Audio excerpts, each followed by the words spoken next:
Corinto. 1 1 Gs.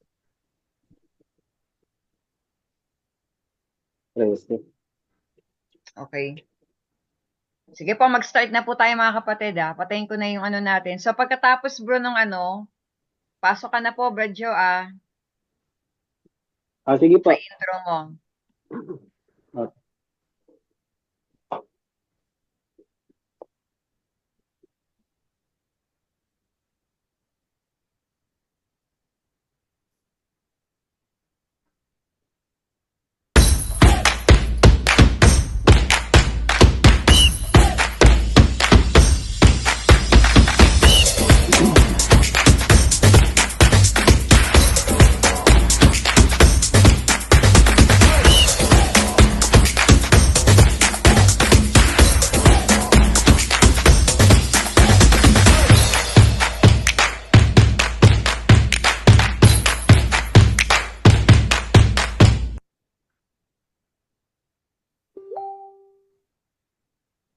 Magandang araw po mga kapatid, mga kababayan. Salamat po sa Diyos sa araw na ito at sa pagkakataon muli po na ibinigay niya sa atin na para tayo po ay magkalibay ng isang panibagong pag-uusap po sa mga bagay-bagay. Pasalamat po tayo sa Diyos sa mga ibinibigay na pagkakataon sa atin. Ngayon po, siguro po nagtatanong kayo, bakit po ba kami nagsasagawa ngayon na uri ng mga pag-uusap, pagtatalakayan? Pero inuuna po namin, hindi po namin layon na kami po ay manira po ng aming kapwa-tao o magpasama po ng aming kapwa-tao. Wala po kaming galing sa kanino man at sino man. Ginagawa po namin ito dahil yun po ay utos ng Diyos na nasusulat po sa Biblia na sinasabi po sa ikalawang Korinto, ang kapitulo ay 2 at ang versikulo ay 17. Ganito po ang sinasabi doon sa ikalawang Korinto sa 2 at 17.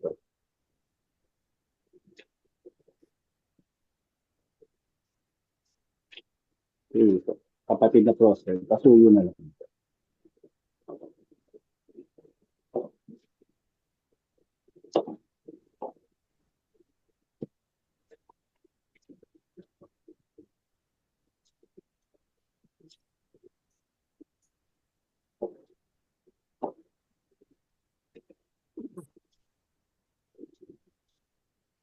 Sabi po doon sa ikalawang Korinto, sapagkat hindi kami gaya ng mga karamihan na kinakalapan ang salita ng Diyos, kundi sa pagtatapat at gaya ng mula sa Diyos, sa harapan ng Diyos, ay nagsasalita kami para kay Kristo.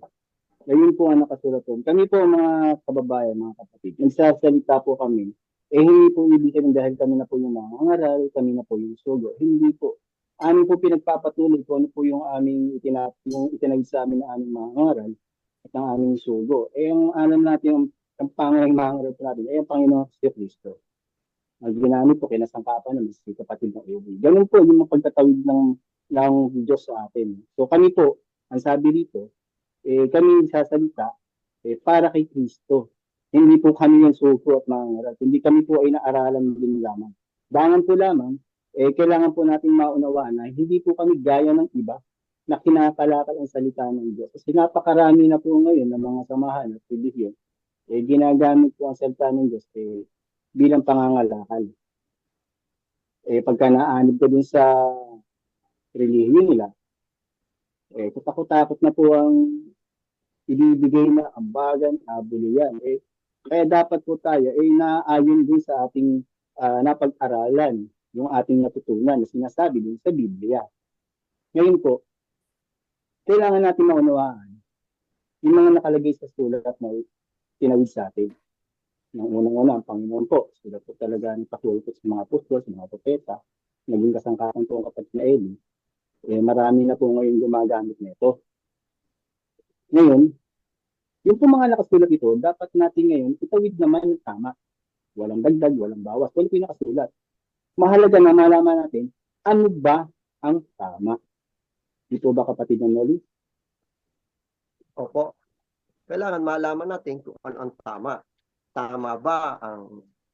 paraan natin ng pag-aabuloy? Tama ba ang paraan natin ng pag-aambagan? Magkaiba po kasi ang ano, may mga termino po na magkaparehas pero may mga termino po diyan na ginagamit na parehas na salita pero magkaiba po ang kahulugan. Kaya po kailangan na maselan po kasi ang pag-aabuloy po at saka pag-ambagan depende po. Meron po kasi akong narinig na ambagan, hindi po daw pwedeng tumanggap ng abuloy pero pwedeng tumanggap ng ambag o tulong. Yun minsan sabi ko mali, nakalagay po sa may talata po, nakalagay sa dati nating pinagsasama-samahan sa harap ng entablado, yung hindi kami tumanggap ng anuman sa mga hindi namin kapananampalataya, di ba po meron nun? Iyon po ba pag sinabi kahit ano? Yung sa ano po yung Brad Norris, yung sabi nyo, 3 at 1 at 7. Kasi yun po kapatid na po. Sige po, Brad Norris, kayo po. Opo. Nakalagay po doon kahit ano kahit ano man. Ibig sabihin, kapag tigalabas, hindi ka talaga dapat tumanggap. Pero meron nangyayari sa panahon ngayon na kahit hindi na pananampalataya, tinatanggapan na nila. Dahil hindi naman daw yun abuloy. Naaayon ba yun sa Biblia na pwedeng tumanggap dahil hindi naman daw yun abuloy? Ang hindi lang daw tinatanggap ay hindi abuloy. Natural, ang hindi ka-aanib, di talaga dapat mag-abuloy. Pero pwedeng tumanggap kapag tulong o ambag sa iglesia. Hindi naman daw abuloy. Para ka mali. Kapatid Dali, makasabat ako dyan sinabi mo. Tama yung sinabi mo. Okay yan, tama yan. Kasi ang sinabi mo doon sa 1, 7, yun din ginagamit dati sa dati ni sinatampalataya nun. Ang sinasabi doon, yung sinabi nyo kung unawain nila, walang kinuhang anuman. Pag sinabing anuman, mapaabulo yun, ambagan, tulong, walang anuman. Ibig sabihin, lahat yun, hindi kukunin kasi walang anuman. Hindi po ba? Sige po, kapatid na, kayo po. Kaya po ngayon, yan po ang ating pag-uusapan. Tama ba na atangan tayo ng kung ano-anong mga ambagan? Ang sabi dito, ambagan, mag-ambag sa dapat ang ambagan. Yun po, nakalagay po yun sa talata na sa ano po yun, sa Roma 13:7. Sabi po doon, umambag sa dapat ambagan. Ano po natin sa Roma 13:7 po. Yun po kasi, lalabas po kasi kung ano na lang yung dapat inaatangan kung ano yung dapat ambagan, pagtulong-tulungan. Yun na lang palagi sinusunod at pagkatapos, ipapasok nila sa gawang mabuti, ang tanong po, palagi po bang sa gawang mabuti? Hindi po ba kaya nagagamit sa gawang hindi maganda? Dahil palagi pong sinasabi sa gawang mabuti.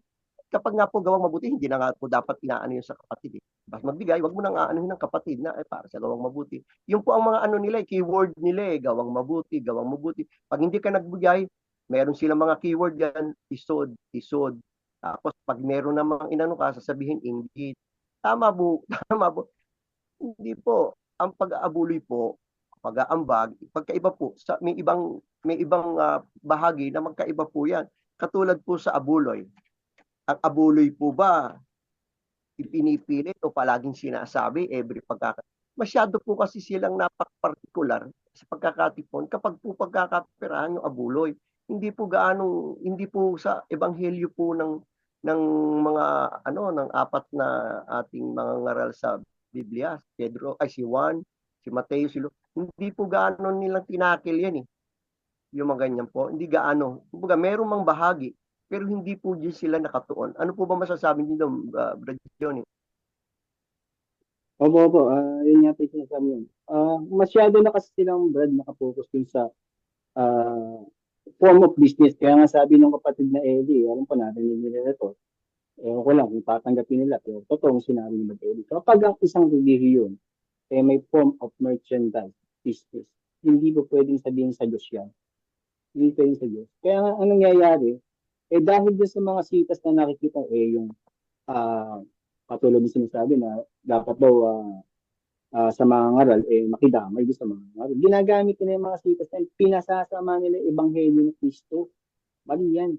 Kasi, ano ba yung dapat damayan doon sa mga ngaral? Turo at aral, hindi lagi, ang focus kasi nila ngayon, Brad, pera eh. Pera sila. Kaya nga, kung halimbawa, yung relihiyon, nagbibigay tayo ng awards sa mga artistang kinuha natin. Bakit? Sinabi ba namin kumuha ka ng artista? Sa mga singer, at etc. Yung mga, kung sino-sino man na kinuha nila mga endorser o ano man, may bahagi pa ng pananampalataya yon. Maaari kitwari, sige, bigyan natin yung kikitain mo dun, gagamitin mo sa pananampalataya. Pero yung awards, hihingin ka sa kapatid ng ambag, tulok, abulo yan. Para doon sa ipagbibigay mo ng awards, para na ipagmalaki mo na kayo ay nagbibigay ng awards, walang bahagi doon, walang pananampalataya doon. Nagiging form of merchandise yan. At ang totoo niyan, yung mga nagbibigay doon, sobra-sobra pa nga, saan na napunta iba? Di po ba kapatid ng Noli? Ganun po yun eh. Marami pong bagay diyan na ipinasok sila pag yung tungkol sa pagkakaperahan. Talagang napakigir po nila. Hindi po ba pwedeng isang tabi muna, lalo na po yung uri ng pag-aabuloy na tinuturuan pa kung paano ihulog. Hindi po ba sabi, pasya ng puso? Kaya nangyari pa, meron lumalabas. Yung pag-aabuloy, kailangan ipakita pa raw doon sa mga bagong kapatid para maudyokan daw mag-abuloy. Hindi po ba kapag po nataniman na tayo ng aral sa puso, pwede na namang hindi sabihin yun sa mga kapatid. Pwede naman yung alam naman nila ang magiging obligasyon nila sa iglesia. Tapos kapag ikaw ay hindi nagpapakita na naghuhulog sa abulo yan, ang sasabihin pa, ikaw ay suspendido katulad ng naturang ko nung nakaraan. Tinanong yung isang kapatid kung suspendido dahil hindi raw nakikita nag-aabuloy. Paano nga po kung ang isang kapatid gusto niyang maging napakabanal o wag naman po natin sabing napakabanal, yung sagrado, yung kanyang pag-aabuloy, ayaw niya lang ipakita kahit kanino. Tanging sa pagitan lang ng Diyos at sa pagitan niya. Naghulog siya, alam niya naghulog siya para sa gawain. Hindi na po pinaalam kahit kanino. Masama po ba yun? Yung mga tama, yun po ang gusto magandang itawid po sa mga kapatid kapag ikaw nag-abuloy. Kasi lalabas pa rin po kahit nag-abuloy ka at nakita pa rin na iba na parang pinagmalaki mo yung inabuloy, baliwala rin yun eh. Yung ikwento mo nga lang yung ginawa mong mabuti sa kapwa mo, hindi aariin ng Diyos na ano yun. Much more yung abuloy na ipakita mo pa. Mag-abuloy, itago mo, ihulog mo. Kasi napansin ko po, kapatid na Johnny, sa samahan ngayon, masyado nilang pinupuna yung gawain ng ibang mananampalataya tulad sa born again. Ang ano raw, iba daw yung tithes and offering doon sa 10% ikapo. Paano nga po kung yung ikapo, ipasya ng puso? Tututulan ba nila yun? Ipasya nga ng puso nila ikapo? Saka, bakit nila papansinin yung ganung bagay? Sila nga, yun lang ang kanilang hinihingi. Samantalang ngayon, katakot-takot, pati ba naman sa pagbabasketball, kapatidang diba? Tapos ang sasabihin, Ba't saka na, Bro Donnie, mamasabat ko lang. Masabat ko yung sinasabi niyo. Tama yung sinasabi niyo. Yung mga bagay na dapat sa pag-aabuloy. Kasi, utos nga, biro mo na lang, kapatid mo. Ang sabi nga ng Diyos, yung pag-aayuhan mo nga lang, pinalilihim. Ipaglilihim mo, pinalilihim doon.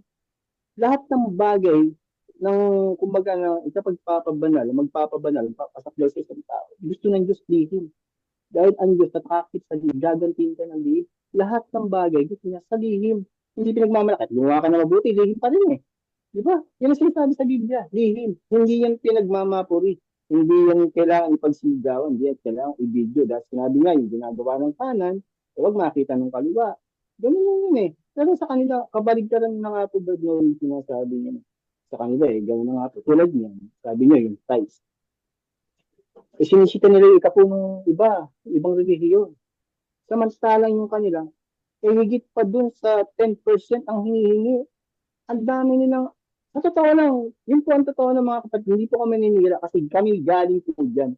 At doon po namin nakita, bagaman sa panahon ng kapatid na Eli, totoo po yun, lahat kagawain talaga napupunta. Pero ngayon po, hindi na po ganun na nagiging takbo ng dyan, ng iglesia. At ang iglesia po yan, hindi na po yan sinasamahan ng Diyos. Maniwala po kayo. Dahil lahat po ng tinuturo dyan ng Diyos, binabago ng puno. Salita po mismo ng Diyos. Magtanong kayo sa amin, isa-isahin po namin kung ano yung mga binabago yung salita ng Diyos. Lahat po, karamihan yung tinatawid niyo yung salita ng Diyos, binabago niya. Pati pag-aamin. Ganun po yan, mga kapatid. Kaya yung sinasabi ni Brad Nord, totoo po yun. Eh kung ano ba sa born again 10% kasalanan ng bilog, eh yun ang paniniwala nila eh. Kaya nga itinutuwid naman natin. Pero, sa kanila, lumalabas, more than 10% hindi kusa. Hindi kusa. Hinihingi. Tutukahan ka, 1,000, 100,000. Ang tataas po eh. Pagpalagay mo na pinakamababa ng 20,000 eh. Sa bawat lokal. Di po ba kapatid na Noli? Opo. Katulad po nito, sabi, ano po ba ang aral? Nakalagay po sa unang Korinto 16:2. Unang Korinto 16:2. Kasi po, may nakalagay po dito, papaano po ba? Ano po? Unang Korinto 6:2 po. 16:2. Unang Korinto 16:2. Dito po kasi, may itinuro po ang apostol. Ito po, ano po to, sulat po na ano to, wala po to doon sa ebanghelyo ng apat na si Pablo, ay si Juan, si Lucas, si Mateo. Wala po ito po. Ito po puro ano po kasi ito eh, yung mga sulat ni Pablo, sulat ni Santiago, sulat ni Pedro. Ano po, mga kapatid na po, sir, 16:2 po. Unang Korinto, 16:2. Pasensya na po. Ayan. Yan. Ito po ang utos. Sabi po, tuwing unang araw ng sanlinggo, ang bawat isa sa inyo ay magbukod na magbukod na magsimpan. Magbukod na magsimpan ayon sa kaniyang iginiginhawa upang huwag nang gumawa ng ambagan sa pagparian ko. Ito po, bilin po ito na magsimpan ayon sa kaniyang iginiginhawa. Paano ma-determine natin iginiginhawa? Ibig sabihin, ito yung kakayanan. Pero yung totokahan ka, ito, ipinalalabas nila dito. Ito kasi, itong talata na ito ginagamit kapag mag-aabuloy tayo. Eh. Pero dito, nakalagay dito, yeah, po. Kumbaga, ambagan yan, hindi yan yung abuloy. Iba ang abuloy sa ambagan. Di ba? Meron ganun pagkakataon, di ba, Brad John? Iba ang abuloy sa ambagan. Kasi pupunta dyan. Ayan. Opo, Brad Ali, masabat ko lang para baka kasi maputo mo wala sa ito. Pansinin niyo po mga kasama yung ginamit na talata dyan, ang sinasabi ng kapatid ng Noli. Ang sabi po dyan, upang huwag nang gumawa ng mga ambagan. Para po sa kalaman natin lahat, ano po, lininawin ko lang. Itaas niyo lang po ng isa, kapatid na proverb. Lagay niyo po sa uno. Uno. Nakalagay po dyan, ngayon tungkol sa ambagan sa mga banal, ay ginawa din naman yung gaya ng Iglesia sa Galacia. Ambagan po sa mga banal yan. Ano pong klaseng ambagan sa banal yan? Ilagay niyo po sa 16:3, kapatid na proverb.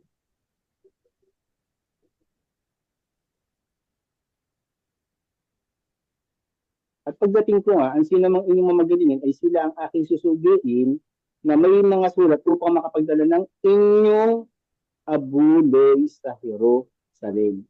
Alam niyo po sa ibang talata, doon po sa datang Biblia, ang nakalagay po dun sa uno, collection po sa mga banal yan, mga kapatid. Yan po sa bagong Biblia, ang nakalagay po dyan is ambagan. Hindi ginagamit po nila yan, yung salitang ambagan, para sila ay makapagkolekta ng mga iba't ibang uri ng ambagan. Kaya lilinawin po natin, ang sinasabi ko dito sa dos na ambagan, eh yun po ay abuloy. Kasi yung abuli po ay tinutukoy sa Biblia na ambagan. Ambagan po ng mga banal. Ayun. Sige po, kayo na po ulit, kapatid na Lodi. Yan po. Yan po yung sinasabi ko na ambagan na pag pinagsama-sama, iyon ngayon ang iaabuloy. Ano po yung abuloy? Itutulong. Itutulong pagsasama-sama. Yun po itutulong. Yung nangyayari po kasi dito, tutukahan ka. Ano po kasi, masyadong dapat.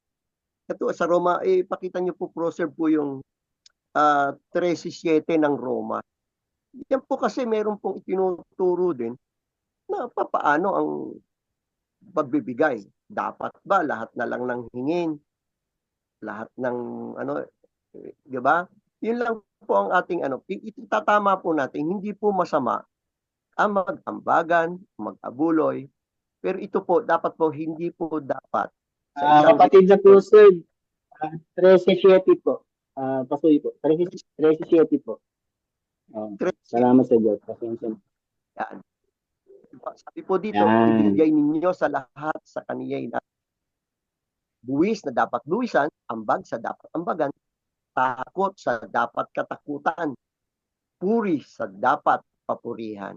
Yan po kasi, nangyayari po, yung sinasabi po, ambag, ambag sa dapat ambagan. Nangyayari, naghahanap sila ng puputungan nila ang mga kapatid na mag-ambagan tayo.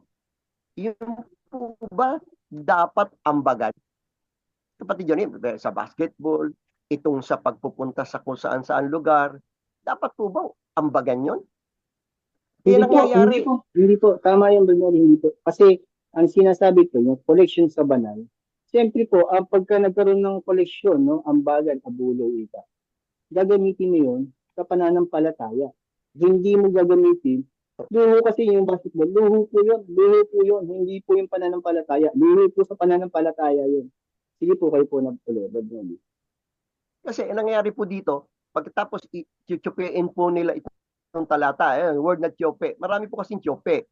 Ambag sa dapat ambag. Ang gagawin po dito, papasok nila, tulungan po tayo mga kapatid, tulungan po ito. Nawawala na yung talagang esensya, yung talagang kahulugan ng ambag sa dapat ambagan, takot sa dapat katakutan. Kanino po ba dapat tayong matakot? Sa Diyos.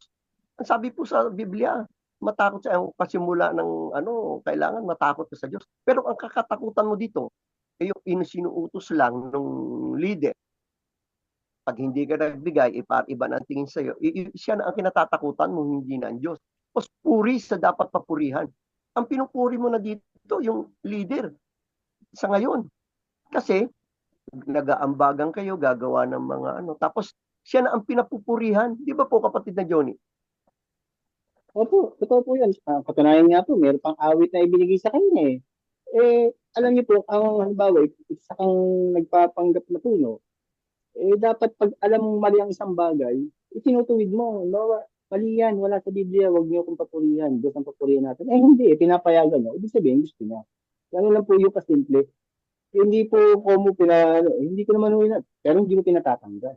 Katulad ng pagbebenta ng mga damit, may tatak ng Diyos yun. Bawal mo gawing merchandise yun. May Diyos na may saltang Diyos dun eh. Pag may saltang Diyos, hindi mo dapat ginagamit yun na form of merchandise. Nakalagay pa, may mga sa Shopee, may sa Lazada, sasabihin, hindi naman namin inuutos yun. Pwede mo namang i-recall yun eh. Pwede mo patanggal lahat yun, pakuha mo, pabawi mo, kung talagang gusto mo. Hindi. Ibig sabihin, pinapayagan mo. So, tinotolerate mo ganun. Mali sa Biblia yun. Grabe nga. Ngayon, saan ba dapat ginagamit yung abulo yan? O yung ambagan? Yan, para malinawan natin, dalawang klase yan, mga kapatid. Tuloy natin yung ambagan sa abulo yan. Yung tinutukoy kasi na ambag sa abulo, yun po yun. Yung sa sinasabi sa kanina, ibigay ang kusa. So, ang sabi naman sa 2 Korinto, 9 at 12, pasuyo na lang po ako, kapatid na professor. Pero kung malalaman natin, para saan dapat ginagamit yung mga abuliano ang bagay na kinokolekta ng mga banal. Yan. Sa 9 at 12 po, 2 Korinto. Makikita niyo po din yung sinasabi, no? Ang sabi doon, sapagkat ang pangangasiwa sa paglilingkod na ito ay hindi lamang tumatakip sa pangangailangan ng mga banal. Saan po nilalagay yung pinangangasiwa nila? Pangangasiwa. Yun po, tumatakip po yun sa mga pangangailangan ng mga banal. Pakituloy niyo po sa 13, kapatid.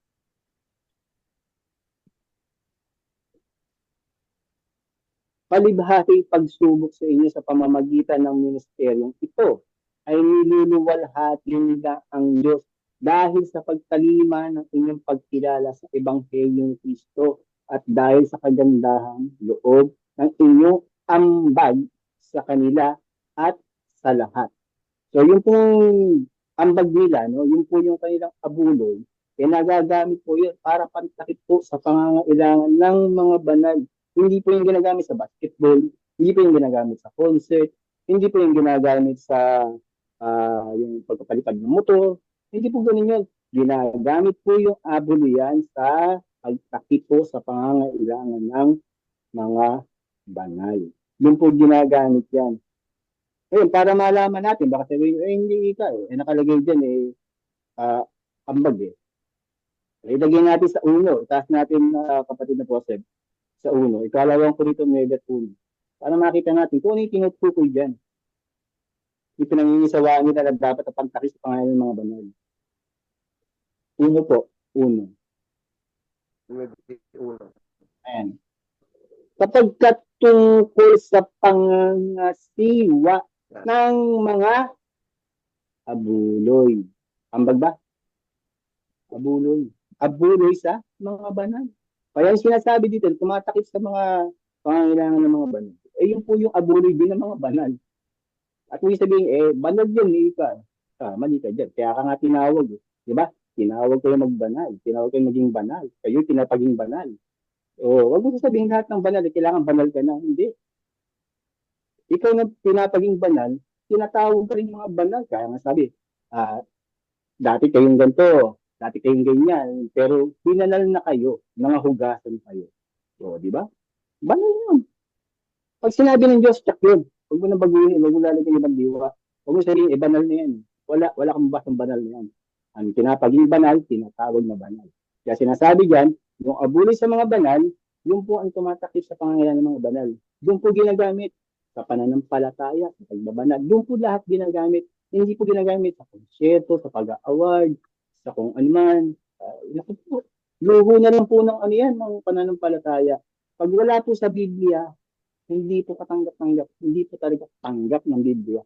Dahil yan po ang nakalagay sa Biblia. Yan po ay abuloy. Yung ambag na titukoy niya, abuloy. Yan, may isang ambag pa po tayong binabanggit na minsan ginagamit din nila. Ito ba kapatid mo ulit? Ito yun Opo. Kasi po, pag sinabi pong word na abuloy, hindi naman po lumalabas particular lang yan sa pera. Meron po kasing sabi, umabuloy ka sa manatipighati. Iba po, umabuloy tayo. Kunyari po tayo, isa tayong mahirap na kapatid. Mahirap lang. Nasa lokal ka, wala ka namang iaambag o iaabuloy. Iabuloy mo na lang yung kakayanan. Magwalis ka dyan. Yun po. Hindi naman po lahat na lang ng kaya problema po sa sama na yan, pag sinabi pong abuloy at bag, palagi pong kumikintal sa isip, pera. Hindi ba pwedeng hindi po pera? Kasi katulad po nun, mahirap ang kapatid. Kawawa naman po yung kapatid, hindi nakakapag-abuloy, hindi nakakapag-ambag, hindi nakakasama sa tulungan ng mga pinansyal. Kasi po, karamihan po kasi dyan, more pinansyal lang po pang pera lang po talaga Saka masyado po sila nakapokus dyan sa pera. Hindi po pwede magtulungan kayo ng hindi pera, mag-ambagan kayo, mag-abuloy kayo ng hindi pera. Pwede naman po yun.